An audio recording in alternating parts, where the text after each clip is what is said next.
जिला डोडा और जिला किश्तवाड़ की आज की अहम 3 खबरें ये हैं कि नशा मुक्त भारत के तहत जम्मू कश्मीर पुलिस ने कल एक प्रॉपर्टी को जो गवर्नमेंट एम्प्लॉय बताया जाता था उसकी प्रॉपर्टी को सीज किया और लगभग वो 40 लाख की प्रॉपर्टी थी। उस बिल्डिंग को ट्रिपल स्टोरी बिल्डिंग थी, उसके साथ 2 दुकानें थी, उसको जम्मू कश्मीर पुलिस ने कल सीज किया क्योंकि 1 महीने पहले उससे जो है चरस लगभग 401 ग्राम के करीब जो है उसके घर से पकड़ी गई थी।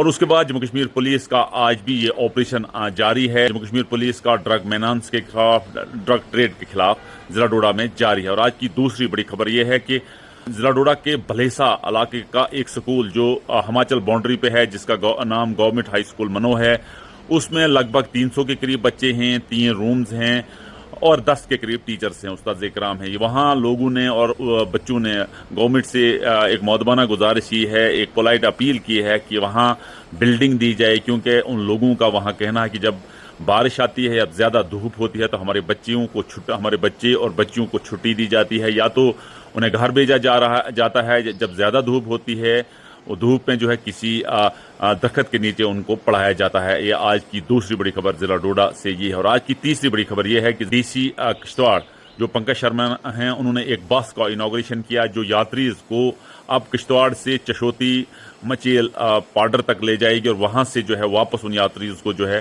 फिर किश्तवाड़ जो है पहुंचाएगी। आज की बड़ी 3 खबरें जिला डोडा और जिला किश्तवाड़ से ये हैं। नेटवर्क 18 के लिए फिरदौस खांडे, डोडा से।